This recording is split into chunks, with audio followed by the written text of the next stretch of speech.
Good morning, everybody. As James mentioned, my name is Bruce Dickson, Professor of Political Science and International Affairs here at GW, and it's my pleasure to be moderating the second session today. We have two speakers. Their full bios are listed in your program here, but first would be David Young, currently a postdoc fellow at both MIT and Harvard, and will be on Harvard's faculty starting in 2020. He'll be going first, and then Davin Chor, who is at Dartmouth College, will be speaking second. So the speakers will be here, and then we'll go to the table for Q&A.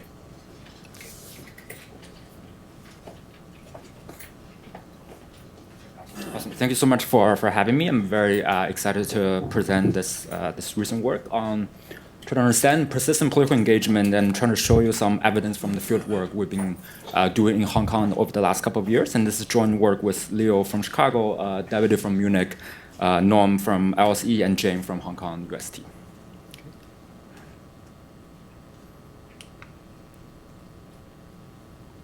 Okay, so I want to start by motivating about political protests. Sort of ever since the French Revolution over the last 2 centuries, sort of people around the world has taken themselves onto the streets to demand greater political rights, and these movements or these political protests have, for better or for worse, been the critical junctures for these regimes or for these societies to undergo substantial economic, social, and political change. Okay. Now, rather than one-shot sort of large-scale explosive events, it is oftentimes these long-lasting political movements that actually generate greater change to the society. Think about sort of the women's suffrage movement in the U.S., the civil rights movement, sort of India's independent movements. These movements take on for years and oftentimes decades for the fruits to be born. Okay. Now, a key difference of the success of those political movements, rather than just one-shot events, is that rather sort of the success of these movements oftentimes hinges on citizens' sustained engagement in those movements, and again, those sustained engagement can oftentimes last for many, many years. Now, to the best of our knowledge, there hasn't been any direct empirical evidence regarding what drives individual citizens to participate in those movements in a sustained manner at the individual level. The literature so far has been sort of largely focused on falls into 2 different categories. The existing work that try to understand sort of the dynamics of the political movements, sort of thinking this as an ongoing event, typically are studying these as the aggregate level. We think sort of a region in the U.S. that are becoming very political active, and this region remain to be political active, but we have very little evidence regarding whether it's the same people who are participating, or there's a sort of it's a general sort of characteristics of the entire region. For the small set of recent literature that try to document sort of the individual drivers of political movements, all these sort of, and sort of taking a very broad sort of definition of political engagement that includes voting, includes sort of a political campaign and other activities. These are typically considered sort of explicitly focused these participation as a one-time event. Okay, so again, we don't have very much direct empirical evidence on individuals' engagement in movement in a sustained manner, and this is what this project trying to answer. When asked the question of what drives individual citizens' sustained engagement in political movements, and I want to ask 2 questions in this project. The first the question is simply, is there persistence at all at the individual level in terms of protest participation? And we want to study a very particular one of such sort of persistence, and it's a simple one, whether your previous participation in the movement, in the early episode of the movement, causally increase your chance of participating in the future episode of the movement. Is there a causal relationship between those 2? Okay. Now, the second question I want to ask is that if these engagements are actually persistent at the individual level, what factors, what channels does it work through? We're going to sort of focus on a couple of ones, whether it's because you have participated in an early movement that changed your belief about the regime, that changed your preference towards democratic political rights, or you change your attitudes towards other people in the society. We're also going to be explicitly also put more emphasis and focus on the changing in social utility, whether going to a movement changes people's social network, and then potentially might change your decision to engage in the future one, which might be a channel through which past dependence in participation might go through. Okay. I'm going to give you more details in a second, but we're going to do this in the context of Hong Kong's ongoing anti-authoritarian movements that demand political rights from the Chinese Communist Party. Again, let me sort of clarify here that the experiment I'm going to show you today is not going to be about the ones that's happening this year. It's going to be for the ones that are happening in the previous couple of years. Okay. Now, the reason why we don't have much direct empirical evidence regarding causal effects of someone's previous protest participation on his future participation is because sort of identifying such causal effect is very challenging. Someone's previous protest participation, of course, is going to be endogenous. It's the people who would have gone to the first episode of the protest is, of course, going to be very different from the ones who didn't, and hence that's going to put on that people in a very different path. So having exogenous variation in people's political participation at the individual level is quite challenging. Now, even you have such exogenous variation in individual sort of participation, isolating the mechanisms through which persistent or path dependence might operate it can be even more challenging. That oftentimes requires a very high frequency measurement of beliefs and preferences during this sort of juncture of political transition, which is oftentimes very, very difficult. And variation, if one were to think about sort of social utility or changing social network in driving path dependence, variation in social utility and social network oftentimes is also not going to be random, which will put a limit on causal identification. Okay, so our approach to solve this problem is through a field experiment.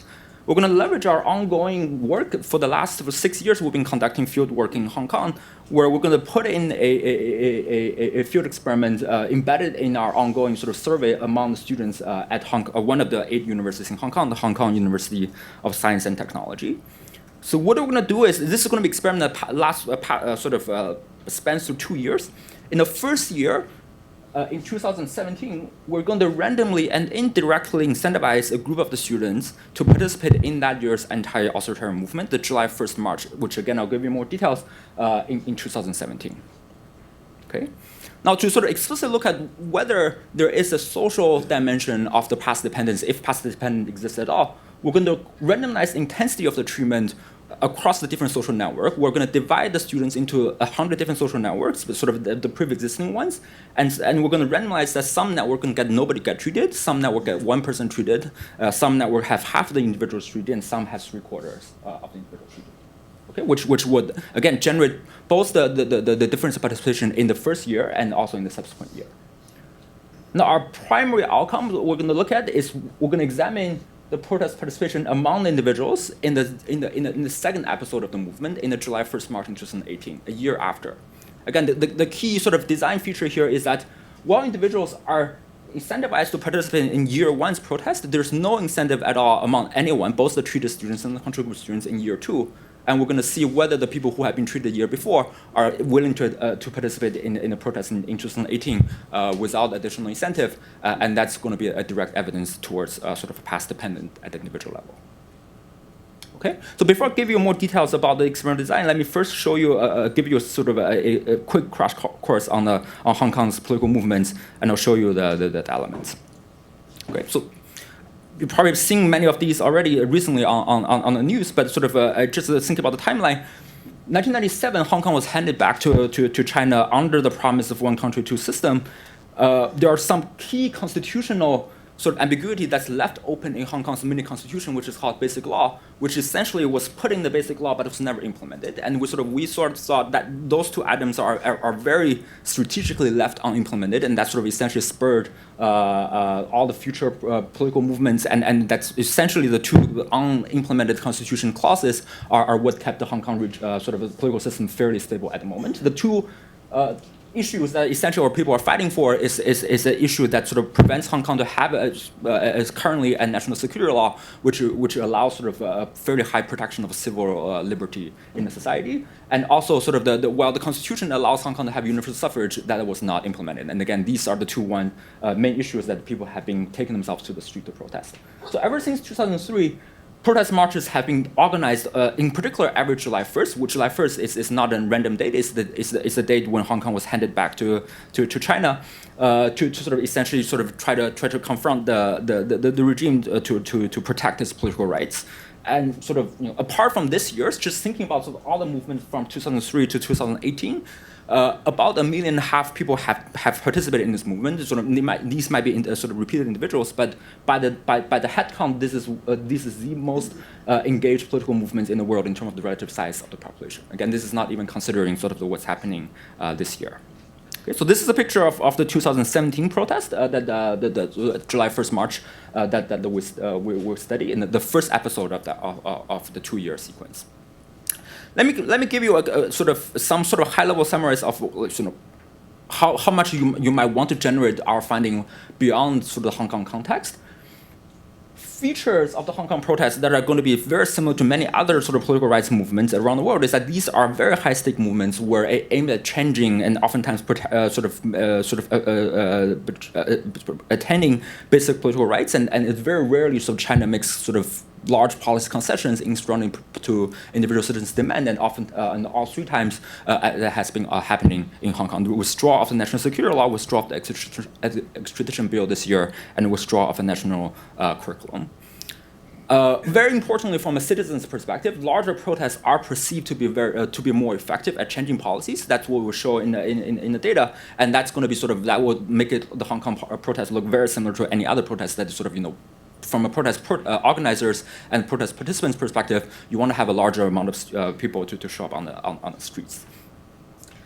What makes Hong Kong slightly different, and also sort of, in some sense, make it more similar to many protests we see in partial democratic society, is that civil rights are enshrined in Hong Kong's local constitution that's protected, and up until sort of the 2018 protest, every single protest are approved by the government and sort of respected the government. So in some sense, sort of the marginal cost of severe political risk is very low, and because of the high protection of civil rights.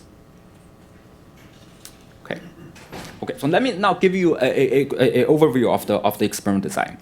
Our experiment was conducted among about 850 university students at Hong Kong U.S.A. Again, I'm happy to discuss sort of external validity of the study, but sort of everything I'm going to show you today is about this particular group of students, and we'll try to just maintain the internal validity of the design.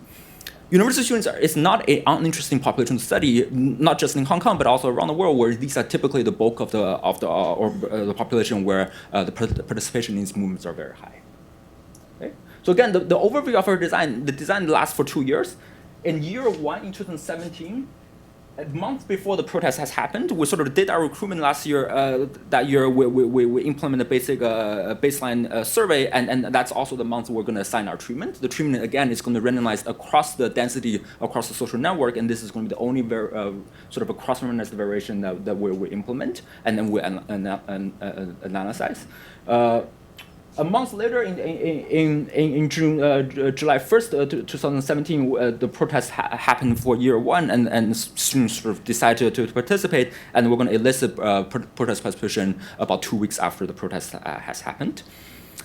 Then we're going to wait for a year until June 2018, a month before the next year's protest, and sort of essentially nothing is going to happen between year 1 and year 2.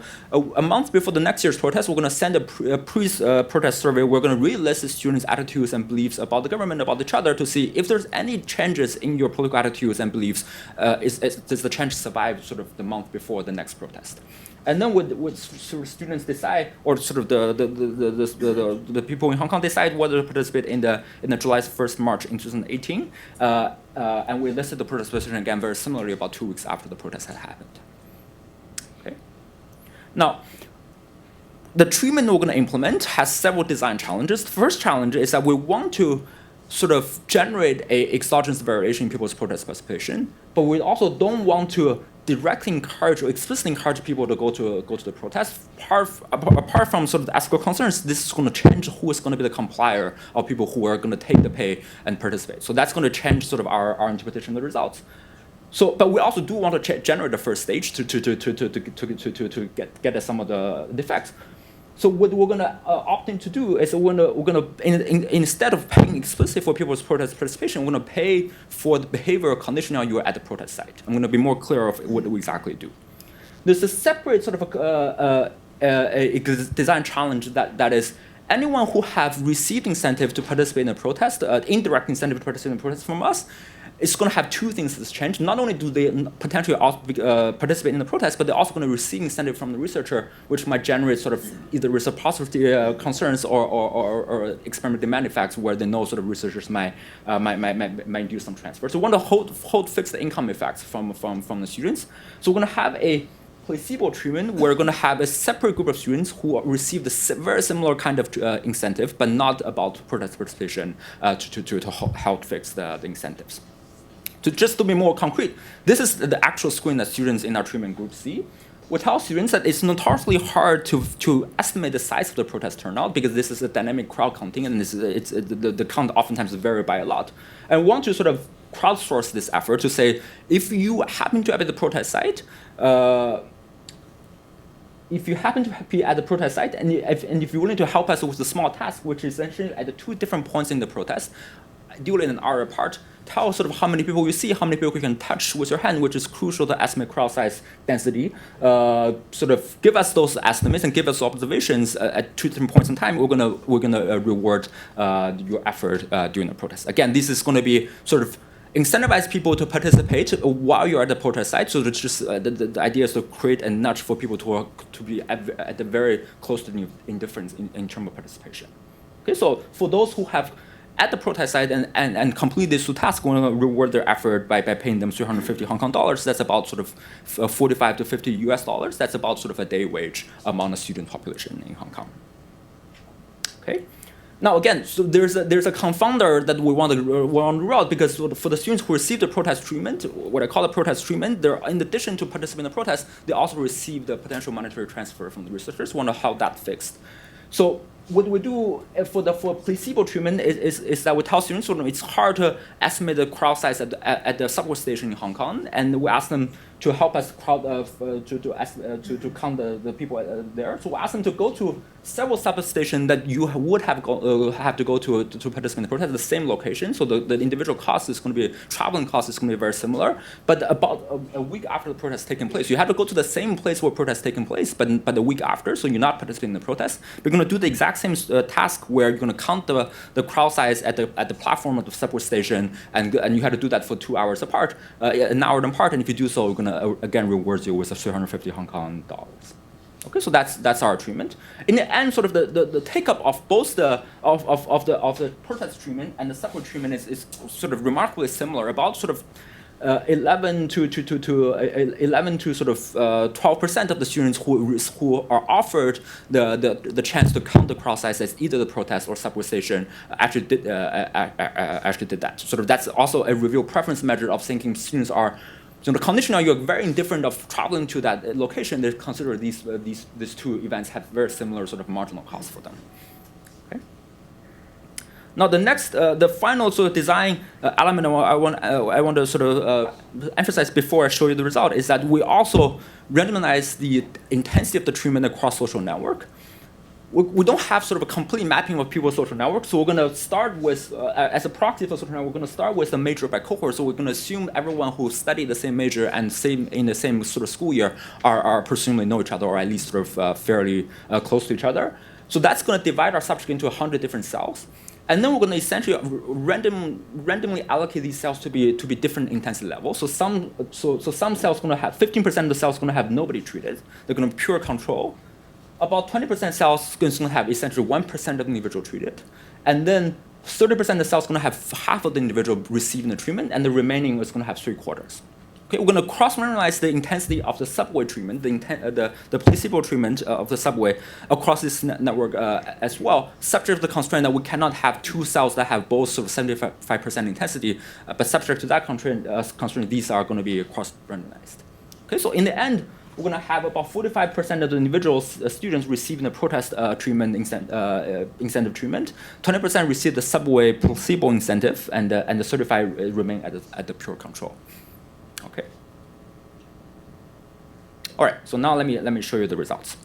The first thing I want to show you is whether our treatment actually induced the higher participation in the first year's protest, or whether we generated the first stage. Here I'm showing you the rate of participation among the three different groups of students. Again, these three different groups of students look identical ex ante. They're randomly assigned. So any difference across the three can be interpreted as causal effects of the treatment. pure control, placebo, again, the subway placebo and the treated students, the students who receive the protest incentive, you see that the two things I want to take away. One is that the students who receive the pure control and the placebo doesn't have that sort of a substantial difference in protest participation, sort of that's aligned with our interpretation that the subway placebo indeed is a placebo that didn't directly change your incentive to participate in a protest. So for the rest of the talk, actually, I'm going to group these two group of students together because they don't differ in most of the margin that we'll look at. The treated students, however, have a substantial higher likelihood of participating in a protest in year 1 in 2017. Then relative to the control group, that's about sort of an 8-fold increase, sort of about 9 percentage point increase. 2017 was a fairly small year in terms of the protesting in Hong Kong, but we raised the sort of the marginal participation rate among the treated students from about 1% in the pure control to about sort of 11% in the treated students. Okay, so that's our first stage. Again, for the rest of the talk, I'm going to lump these together, the treatment and the control group students who receive pure control and the subway. Now, our real test is to say what happened in year 2 when there's no longer any sort of incentive from us to go to the year 2 protest where nobody's offered a chance to count the crowd size. Okay? So this is the reduced form estimates of the participation in year 2 in 2018 among the control group students and the treated students. Nothing in 2018 differs between the two groups except for the fact that the treated students have received some incentive to participate in year 1 and some of them did participate. You see that there is a small increase in the control group, meaning that 2018 on average is a slightly larger protest, but the treated students have participated in about sort of twice as larger, which means that sort of, there's a substantial persistence with the individual where conditional you have participated in year 1 for exogenous reasons, you're actually more likely to participate in year 2 without any direct sort of differences in year 2's protest. If we put this number into some context, we can estimate a two-stage least square, essentially saying that half of the students who have participated in year 1 because of our treatment have come back to participate in year 2. In other words, sort of the persistence rate with individual is about 50%. If we were to benchmark this with the naturally occurring a persistent rate, which is essentially, sort of, again, these are going to be observational, look at sort of what's the likelihood of conditional you have participated in protests in year 2013, what's the likelihood of participating in 2014, and so on from the observation. The natural persistent rate is about 35%. So the experimentally induced causal estimates of persistent rate is actually sort of a little higher than the natural occurring rate, but in ballpark, not that different. Okay. Now, for the final sort of 3 minutes I have, let me show you some evidence on the mechanisms. The first evidence, the first channels want to investigate is whether sort of people participate in year 2 more likely to participate in year 2 because their belief and attitudes about the regime or the preference about democratic institution has changed. So we measured a bunch of things. Like this is give you a flavor of we measure about 20 different dimensions. The political attitude, a political belief, for example. What do you think is the likely outcome of Hong Kong's political institution by 2050? Do you think the Communist Party is legitimate for ruling Hong Kong? That's a measurement of political preferences. Again, this is a sample of many different questions in the flavor, and also asking whether you think the rest of the Hong Kong population also will support this movement. Your belief about other people is going to be very crucial for your own attitudes. I'm showing you across these 3 different buckets of political beliefs, political preferences, and political beliefs about other people, right after the first year's protest and right before the next year's protest, before the treated students and the control group students. The red line here is the control, and the blue line is the treated students. Essentially, there's across these 3 different groups, we don't see any substantial differences in terms of these three categories as to the extent we can measure. If anything, there are some evidence showing that the students who are in the treated group who participate in the year 1's protest become more optimistic about other people in Hong Kong right after the first year's protest, but the optimism really died off right before the next year's protest. So our takeaway is that sort of the belief, if there's any shifts in belief in attitudes and preferences, that doesn't seem to be substantial enough to explain the large increase in protest participation. So the final thing we want to look at is there any role in social network and social spillover that can explain this? There's going to be 2 aspects of social heterogeneity that were experimentally induced that we can analyze. Whether the heterogeneity of your participation in protests occurred relative to the density of the social network treatment occurred in 2017, the first year already, or whether that occurred in the second year, and whether that social density heterogeneity occurred just among the treatment students or occurred both among the treatment students and the control students. That's going to help us tease out several different mechanisms. If the participation is affected by existing social network, we would have expected heterogeneity by social density is going to emerge already in 2017.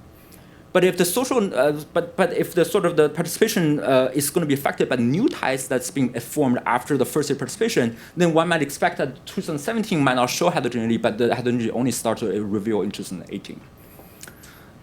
One might also consider sort of a social spillover might be in the form of information that you hear about sort of how fun is to participate in the protest, or how exciting it is, for example, from your friends, and then that will induce social network spillover and heterogeneity to happen not only among the treatment students but also among the control group students. Okay, so we're gonna look at this separately. So this is the raw data I'm going to show you. On the y-axis is the protest participation in 2017, 2018. Again, the blue dots here are the treated students. The red dots here are the contribute students. On the x-axis is the density of the social network cell that you're in receiving different network treatment. So the two things to take away from this is that in 2017, there's essentially no evidence of social network heterogeneity. There's a level difference between treatment and control that's coming from the treatment, but that does not differ by the social network density, which means that if there's any role of social networking play a role, that's not played against sort of existing social ties, because if so, one would expect that to show up in 2017 already. In the second year, what you start to observe social network heterogeneity among the treatment students in particular. Essentially all the increased or sustained engagement are coming from students who are in the social network cells where more than half the students are being treated. Okay, so that means that something about the new social ties potentially are playing a role in generating the persistence. Now to give you a bit more flavor of what that might be, we asked students, for example, since the last year's July 1st March, this is 2017, have you formed stronger friendship with the people who are politically engaged? And we essentially seeing that the students who are treated and who participate in the last year's protest and who are in a high density treatment group are saying that they have made stronger friendships and formed stronger friendships over the course of last year.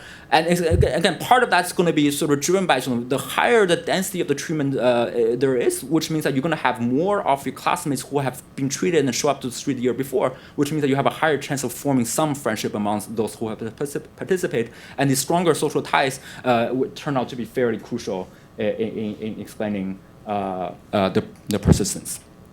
Okay, so let me conclude by saying sort of what we find here is I think we document sort of at least in the political economy literature, the first causal evidence regarding the individual's persistence in protest participation, in the sense that at the individual level, your previous protest participation can causally increase your chance of participating in the year after.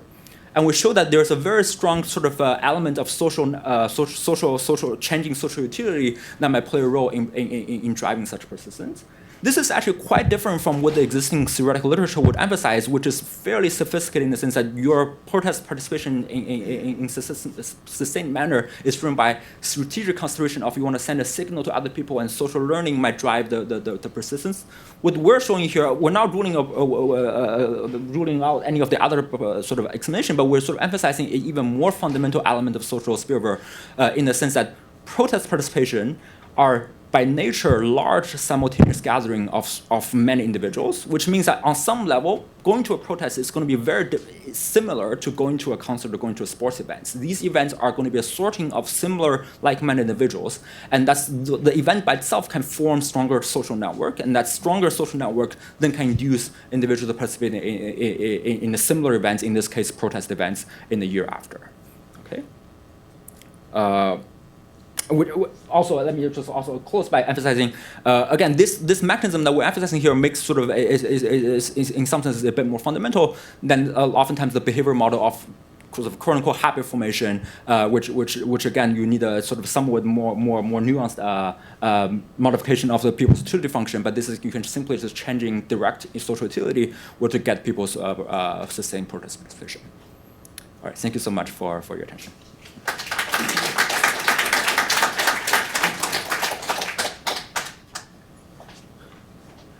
So thanks to the organizers for inviting us to present this paper. First, I guess I should apologize for bringing the cold down from up north. It's a little colder than usual in DC today. This is joint work with Felipe Campante, who's a colleague of mine who works just right up the street at Johns Hopkins Science, as well as with Bingjing Li, who's a colleague of mine at the National University of Singapore. we're sort of switching gears a little bit. David has talked about political protests. This paper is more strictly speaking about labor strikes within China, and trying to understand if we can draw a link from the export slowdown that China has been experiencing in the past 5 years to incidents of labor strikes on the ground, and then taking a step back and asking ourselves what that can teach us about the nature of the political response of the regime within China itself. We're going to be thinking of China as sort of a strong authoritarian state. Is there anything interesting that we can tease out from this setting of China's export slowdown and the rise in labor strikes as far as understanding how those kinds of regimes deal with perceived threats to domestic stability? So that's really the name of the name of the game with this project. So unfortunately, I'm going to produce a figure about China where it's going in the opposite direction instead. So even before the Trump administration came into power in 2016, as many of you in this room might be aware, China's export performance had already been slowing down. Right? We're used to hearing reports about double-digit export growth in China. During the period that we're looking at in this paper, which is roughly from 2012 to 2016, we already see that China's annual export growth rate, that's the blue line there, had already been going down pretty steadily. In fact, in the last 2 years in this figure, it even went into negative territory. Now, the other point that I want to make with this figure is that this is happening against the backdrop of a broader slowdown in global trade during this period of time, right? So the IMF's World Economic Outlook in 2016 was all about the global trade slowdown, talking about how after the global financial crisis, even though trade has rebounded in levels, it hasn't quite rebounded in growth trends. That's what's going on in the background, and that's the red line in this figure here, right? So this is a period of time, and we're going to try to make the case that a good chunk of what's been happening in China as far as the export slowdown is concerned has been driven by external demand conditions, weak conditions in the rest of the world, as argued by the IMF's World Economic Outlook. Given that as the backdrop, sort of the facts in the background, and given how important exports have been for China's development strategy, this has naturally raised concerns, right? It's raised concerns not just about GDP growth, but also about concerns about the impact on labor markets, on employment and wages, right? It's not easy to find figures of this nature, sort of drawing a link between export growth in China and employment growth. What happens when that process goes in reverse, right? And this concern is very direct. It's at the level of the political leaders in China. My co-authors like to tease me that my Chinese is 退步了, going from bad to worse, so I can't read this fast enough. So I'll get Google to read it to you. This is a quote from Li Keqiang from a State Council Executive Meeting notes, basically drawing out the links that I've just described, right? From sort of weak trade in the world as a whole, affecting China's export performance, and that leading to concerns about employment more generally. And specifically, the topic of this paper, there's been a rise sort of in anecdotes and reports of what I'll call labor-related events or incidents, but you can think of them, sort of in the Western parlance as strikes and collective actions, right? So it may come as a little bit of a surprise to you that these things do occur. But of course, if you've been reading the New York Times, you'll see from time to time reports of this nature. It's actually not that difficult to uncover accounts of labor strikes in China as long as you're outside the Great Firewall. I like this particular example because of the date. It actually takes place coincidentally on 1st of May 2015, so International Labor Day. And what basically happened in this case was a textiles factory in Dongguan Prefecture, which is just north of Shenzhen, right? A major manufacturing hub. This textile factory, basically a couple of days before this incident, the workers showed up to report to work, and they found that the factory had shut down, and there was basically no work to do, and the gates were shut. They couldn't locate the manager of the factory, and apparently he may have run away with some of the funds. And so what the workers did was they, several hundred of them, organized sort of a peaceful march around the city for 2 days, basically asking for their wage arrears to be paid, right? This is a very sort of specific localized incident. That's the nature of these events. They're very localized in nature. But they've also been occurring, one might argue, with increasing frequency and spread out across different parts of China. You might want to know what happened, right? In this case, how are these issues resolved? I don't have great systematic evidence for that, in part because different accounts, the resolution seems to be different. There's been some incidents where the reports are that the local government helped to compensate the workers, so it was sort of peacefully settled. But there are also accounts in which these labor strikes got more heated, there was friction, and there were arrests. And you can think of those as having been dealt with by some form of repression. I like this quote, which comes from a labor relations scholar at Cornell. This is the kind of thing that probably keeps up China's political leadership awake at night. The governments are not swimming in money the way they used to be, and there's less room for compromise. So clearly the concern is that there will be spillover effects on how this reflects upon political stability on the ground. So that's what this paper is about. We want to try to take a stab at this. We think it's a relatively clean empirical setting to look at because there's sort of an external factor at play that's arguably outside of the prefecture leader's control. This export slowdown in the world affecting China, leading to a rise in labor strikes. We're going to try to establish that causal link. And then use this to study, what as a lens to look at other political responses that were adopted by the state. So in terms of the measurement issues, Daniel talked about how we have to think about empirical design, data and identification, causal identification. The causal identification part of this paper is going to be a little bit more standard, right? So for those of you who are in the trade literature, this is basically we're going to exploit what's been commonly called a shift share approach or a Bartik identification approach. We're going to use customs data, and we're going to look at prefectures as a unit of our analysis. There are about 330 prefectures in China. And we're going to exploit the fact that these prefectures have an initial basket of exports, and that, in some sense, sets in place how exposed they might be to a broader slowdown in the rest of the world in terms of product-level shifts in trade flows, right? And so basically, use that kind of approach to get a Bartik instrumental variable to try to establish this link causally from the export slowdown to labor strikes and other political response measures. And so we do go into a fair bit of detail in the paper to try to defend why we think this is a valid strategy. I can direct you to the paper, or we can chat a little bit more after this. But basically, you can think of this as being causal to the extent that you believe that some component of what was going on in the global trade slowdown was driven by forces external to China. Okay. So the other part is the data, right? And this is the where I think the project gets interesting and exciting.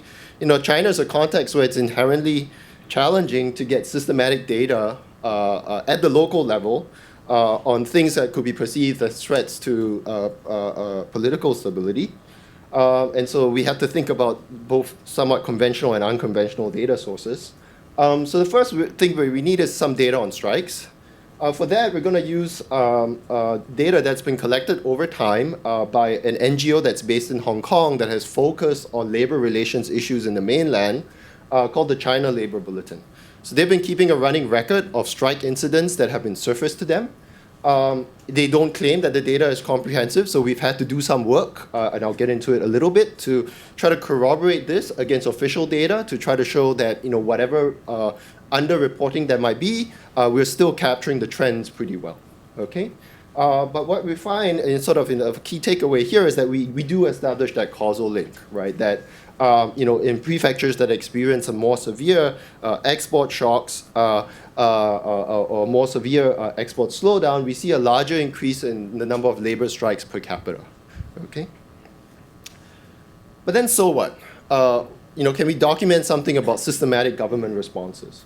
The first thing we're going to do is we're going to look at local government responses. Okay, and then the second thing, the next slide will be about the central government's response. At the level of the local government, these are in some sense the first responders. They need to deal with the situation on the ground. We're going to look at two measures, basically, to try to see if there was an increased emphasis on maintaining social stability. The first thing we're going to do is we're going to do some textual analysis of prefecture government annual work reports. This is an exceedingly dense and boring document to read through. But it helps us. It's kind of boilerplate. You know, it's sort of a summary of what has been achieved in the past year in the prefecture and an outline of plans for the next year. And we're going to use that and subject it, you know, using some machine learning algorithms to try to tease out some sort of measures of how much or how intensely these emphasize maintaining stability. And we're going to be helped in the Chinese context because there are some key political watchwords, in particular phrases like 维稳, you know, literally meaning maintaining stability, that have been used with increasing frequency to capture this emphasis on law and order as a domestic priority. The second is a little bit more standard, but still took some effort to collect, which is basically a breakdown of prefecture fiscal expenditures by users. And there, we're going to find that in prefectures where we saw these more severe export shocks, indeed, you know, the textual analysis suggests that there was a heightened emphasis on 维稳 in the subsequent year, and also increases in spending on both public security, right? So you can think of that as stick measures, and social spending too. We see that too, and you can think of that as carrot measures, and I'll go into that time permitting. And last but not least, what about the response at the central government level, right? Do we see whether this export slowdown subsequently affects decisions made over the retention or replacement of local party secretaries? And we find that the answer is yes, once again. So places that saw a more severe export shock, more likely to see the party secretary moved out in the next year, and also moved out in a way, as I'll argue later, that signals sort of a bad hit to your career prospects. And moreover, we find that this appears to be tied to the local officials' ability to manage the labor strike situation. And it's kind of sophisticated. The officials are replaced not because there was a high level of strikes experienced per se, but if the level of strikes that was witnessed was deemed in some sense to be excessive, over and above what might be reasonable, taking into account the severity of the export shock, right? So if you're in a prefecture where for some reason you're suffering a slowdown in external demand, you might expect that there should be some natural increase in labor unhappiness, right? But what we're saying is that that level of that increase is not what matters, but whether it's excessive, taking into account the export shock. So it's kind of a sophisticated thing. And we think of this as teasing out some broader lessons about how regimes like China deal with these kinds of negative economic shocks, right? You know, there's a literature in the background in political science and political economy talking about how regimes deal, you know, what the political consequences of bad economic shocks are. You know, is there accountability imposed upon the political leaders? Well, in the Chinese context, it's not a democracy, so you can't vote the incumbent out. It's not a weak autocracy, right? And in those weak autocracies, the accountability can take the form of very violent removal or civil conflict. This is somewhere in between, right? And what we argue is that, you know, the data seems to suggest that there is this accountability, but it's coming from within the system from above, and moreover seems to be tied to benchmarks that are related to your ability to deliver stability on the ground. Okay? All right. So that's sort of a long way to sort of lay out the ground. And then I'll go through a little bit more the meat in terms of the evidence here. So the export slowdown, just to show you what this looks like, each of these lines here is basically a distribution across the prefectures of the extent of the changes in exports per worker relative to the previous year. There's a lot of variation across prefectures. That's what we need. And also, there's a very distinct leftward shift in this distribution as we move up to more recent years. As I said, the identification strategy is, you know, going to follow this Bartik instrumental variable approach, very much in the spirit of Otterdon and Hansen, who used that approach to study the China shock on U.S. labor markets. And we're going to leverage on this global trade slowdown being primarily about weak import demand in the rest of the world. Trust me, you know, this literature has moved very quickly in recent years in terms of where the identification is coming from. Direct you to the paper for the technical details in terms of the exercises that we've done to try to guard against these other threats to identification. Okay, the strike data. This is from the China Labor Bulletin. They have a China CLB strike map which collects incidents of labor-related strikes or unrest that are surfaced up to them. With each of these incidents, sort of the nice thing is it's very systematic. You have some information that allows you to pin down the prefecture in which it took place, the date, what sector of workers were involved, as well as, in most cases, a short description of cause and the nature of the incidents. And it turns out in more than 2/3 of the cases, the most common cause is basically wage arrears. Okay? What have we done to try to corroborate this? There is official data in China available on collective labor disputes that have been surfaced for either mediation or arbitration with a higher level ministry. The unfortunate thing about this is that that's at the province level, so it's more aggregate, but it serves as a way for us to corroborate things and cross-check things. So if we look across all of China, right, the time trends between sort of the labor strikes data from the CLB and this official collective labor disputes data, the time trend's pretty good, right? It moves together. And also sort of the annual changes at the province level correlate really well. One of the concerns here is, if there's anticipation of a bad export shock, right, might it be that the NGO would have an incentive to try to over-report these incidents because they start paying more attention to that prefecture? And conversely, might there be an incentive for the officials at the province level to downplay how many incidents get surfaced to them? If that were the case, you should expect to see a systematic negative correlation, right, between sort of the ratio of events and the export shock. And it turns out actually that correlation is essentially zero. Right, so it's not perfect, but I think we're clearly picking up some meaningful variation here with this CLB measure. Okay, so just really quickly, a quick regression table. A more negative export shock suggests an increase, is associated with an increase in labor strikes per capita. That's basically what that negative coefficient is telling you. Can do it in a figure too. We can bin sort of the prefecture observations by the severity of the export shock, and we're basically seeing that in those places that had the most negative or the least positive export shock, right, that's where the increase was largest. How big is the effect? One standard deviation more negative export shock is associated with about 0.25 more events per million workers. Doesn't look big, but when you benchmark that against what the median number of events was, that's 0.97, right? So it's pretty, it's a pretty reasonable magnitude here. A few other things. We find that the effects are driven. The largest effects are in those sectors where the workers were in the manufacturing sector. And the results were particularly strong when we focus on labor events where the underlying cause was wage arrears or layoffs. So once again, sort of consistent with the anecdote that I gave you right at the very beginning of the talk. Okay, so what about political responses? Okay, do we find some evidence, right? Initially, the anecdotes that we had were that, up to about 2015, in some locations at least, the local police would actually give some leeway for the voters to air out their grievances. Because at the end of the day, many of these grievances were justifiable, right? But the anecdote seems to suggest a hardening of attitudes over time, sort of preemptively going in to shut some of these actions down.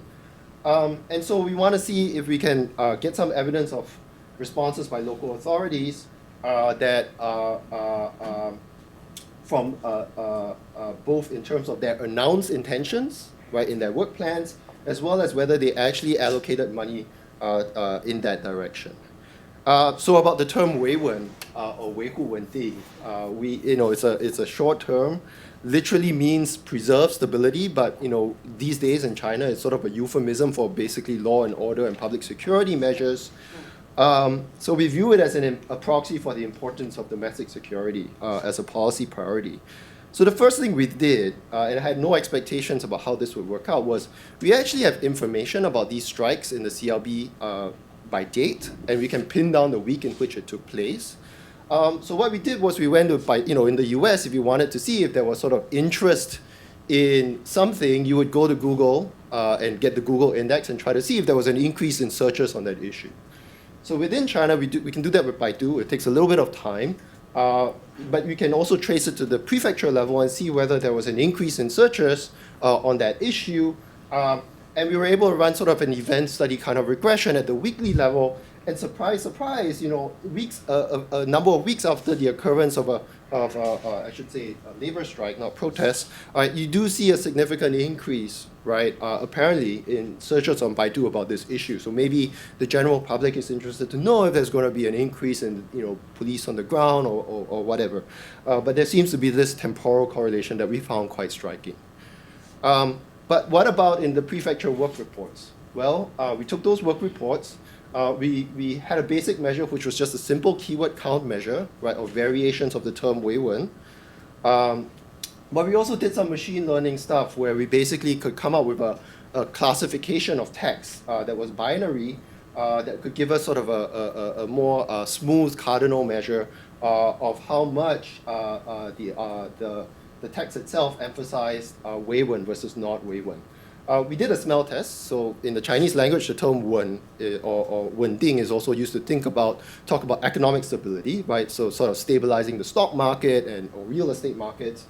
So we did a test where we actually fed in some of these passages that were explicitly about the stock market stability into the algorithm, and it actually returned really low scores. So we were sort of reassured that we were picking up something about political stability as opposed to economic stability. What do we find? More negative export shock. Increase in emphasis in these texts on 维文 as a policy priority. And we also see the same thing when we look at fiscal spending or fiscal expenditures, right? So more negative export shock and increase in spending on public security as well as social spending. So if you think about it, what this means is that it appears that fiscal policy at the prefecture level appears to be counter-cyclical within China, right? So there's increased spending.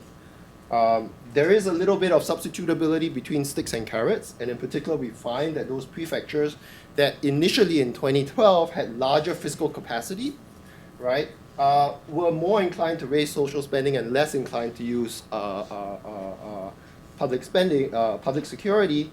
And we also find evidence that this is tied in apparently with career concerns. So we looked at the age group between 49 and 53, which is statistically when promotions take place within the hierarchy at that level.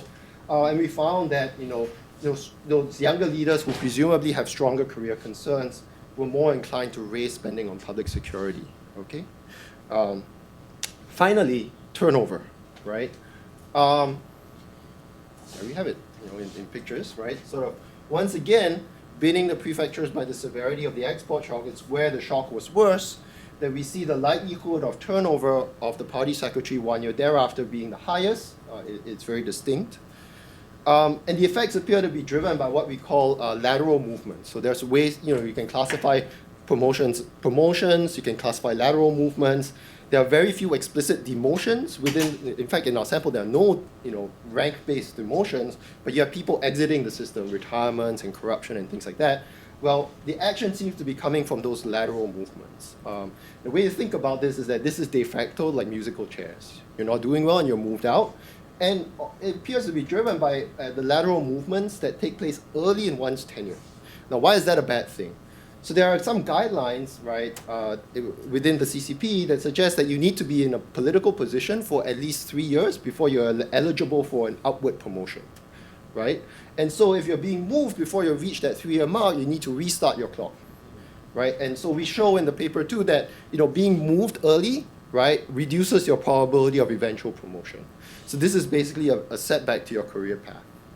And last but not least, excess strikes. How do we get a measure of whether the strikes was excessive or not?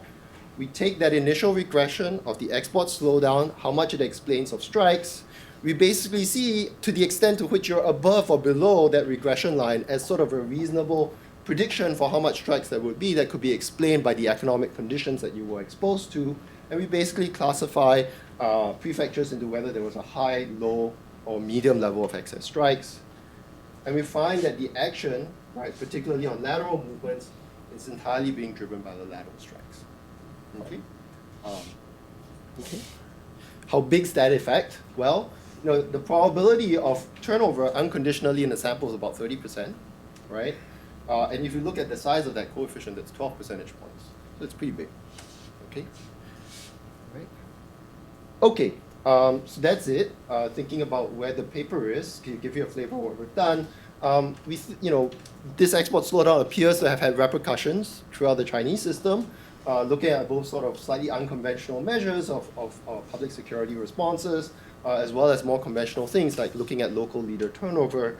And I think more broadly, it sheds light about how the nature of political accountability for these local party secretaries appears to be coming from the top. And it appears to be being exercised in a way that is relatively sophisticated.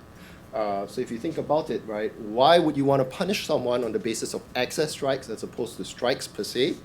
If you think that maintaining domestic stability is something that requires the party secretary to exert some form of effort that cannot be directly observed by the central government, right? If you're going to punish everyone indiscriminately, if there's going to be a high level of strikes, then you as a party secretary, if you happen to be in a prefecture that had a bad export shock, I have no incentive to try to improve the situation, right? So this way of sort of rewarding and punishing on the basis of excess strikes seems to reflect some sophistication on the part of the Chinese government. Maybe I'm attributing too much there, but at least the evidence is consistent in that direction. Thank you.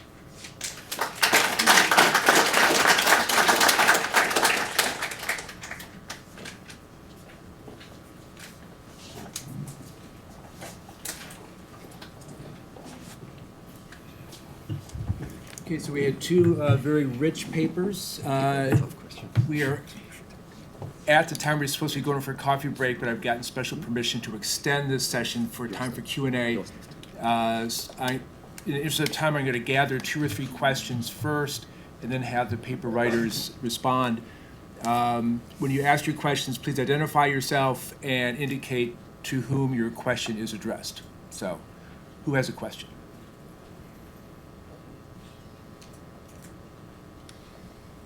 Okay, here. And Wei from Washington University.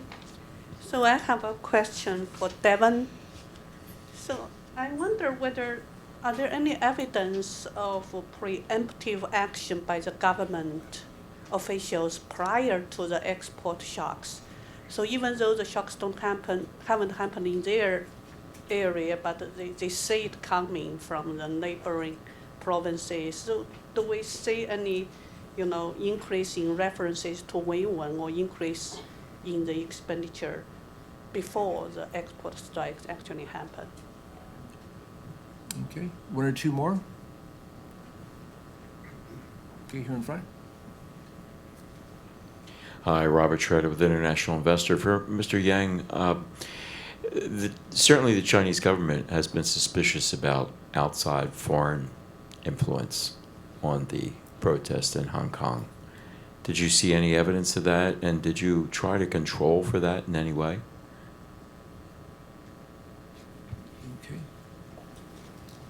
Okay. Steve, and then... Steve Saranovic from IIEP. For David Yang, a follow-up on his question was, there's been reports from China suggesting that the protests in Hong Kong this year have been fueled by foreign concerns paying protesters. And when I heard that and talked to folks in China, I said, well, that's ridiculous. And I was thinking that's because I'm thinking the State Department or the U.S. Embassy is certainly not paying protesters. But then I learned from your work that indeed Westerners are paying protesters. So my question is really just, are you doing any current studies in Hong Kong? Are other researchers doing that? And that could actually be a kind of a source of a true fact that indeed foreigners are paying protesters, but of course it's of much less significance than is often suggested. That's the question. Okay, 1 more over here, and then we'll get some answers. Hi, I'm Jamie Horsley from Yale Law School, and a question for Davin. I mean, one of the factors that you do not mention, maybe you didn't study, but since you do refer to the China Labor Bulletin and their great work, is the government response to Chinese labor NGOs in the course of all this. Because another response has been to close down and constrain their ability, whereas historically labor NGOs showed that they were quite effective in helping mediate disputes and tamp down anger, et cetera, et cetera. So from my point of view, it seems like an odd way for the government to respond, because party secretaries should want to use every tool they can to keep that stability in place. So I wonder if you have any thoughts about that. Okay. David, since you had the first paper, why don't you give the first Okay. set of answers? Sounds good. So thanks for these questions. Responding first to Chao Wei. I don't have what we do find actually is that there's some evidence of spillovers from neighboring prefectures, right? So labor markets could potentially be integrated across prefectures, and we find that in neighboring, if there's an export slowdown in a neighboring prefecture, there is some evidence that affects the increase in strikes in your own prefecture.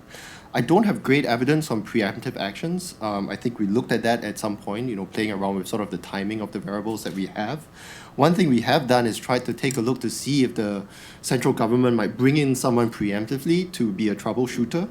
But our results are robust if we try to remove anyone who looked like he might have been brought in at time t to deal with an increase in strikes anticipated at time t+1. So that's the best answer I can give at this point. In response to your question, I think it's a great observation, and there's lots of fascinating stuff to read up upon. I think what's clear is that there is tremendous variation across China in the nature of the relationship between the prefecture government and these labor-related NGOs.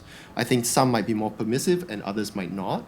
I think it would be very interesting to see and study systematically to what extent the nature of those relationships, being more permissive versus not, might be related with some of these prefecture leaders' career incentives, right? Some of them, if they are expecting to be promoted really soon, may not have a great deal of incentive to try to maintain relations with the local NGOs, but more to sort of signal to the higher level governments that they're delivering on other fronts. That's just a hypothesis that I think is worth looking at and examining, and it would be great. I think it's a great idea for a project to think about, trying to document or get measures of how this varies across prefectures. Thank you for those questions, and we're not going to defend sort of what you see on the news about this year's protest, but a couple of things we're going to clarify about our study and in the sort of the context of our study is, first, I think the foremost thing is that the study was taking place in 2017 and not sort of the news you see about the protests in 2019, which sort of our study has been ongoing for years, and we do sort of continue to follow and survey the students in this year, and I didn't have any results to show you this year, but sort of everything I show you today is coming from a experiment we conducted in 2017, and the second thing I want to emphasize is that the study was administered by the local university and approved by all the 4 institutions that's involved.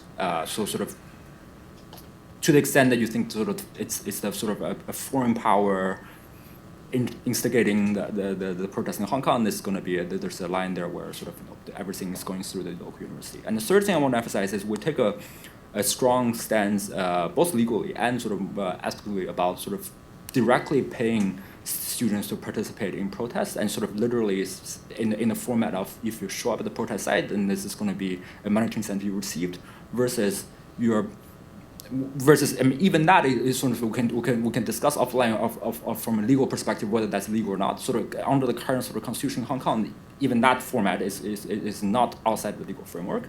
And what we do in our study, and in particular, sort of the reason why we did choose the treatment we do in our study, which is paying you to participate in a protest, paying you to do a task conditioning on you are at the protest site, which would generate indirect incentive for you to participate in protests. This is going to be entirely within the legal framework, and I think sort of conceptually it's going to be very different from a student's perspective of receiving or any sort of, again, I'm not going to defend any if there's any other sort of actors doing similar things in Hong Kong back then or even today, but that's going to be a very different message of people receiving from sort of, if you go to the street and you're going to receive X amount of dollars, versus if you happen to be at the protest site and if you do these tasks, then you're going to receive some compensation for the time you spend. But again, sort of, I'm happy to sort of discuss sort of, we thought very hard and for these years about sort of all the moral, ethical concerns about the study, and how that trade off that with the academic insights that we can potentially gain from this context, and I'm happy to sort of discuss those offline. Did you get your question answered? Yeah. Close enough? Yeah. All right. So we had 2 very data-rich papers in this session. Before you head off for coffee and snacks, please join me thanking David and Davin for their presentation.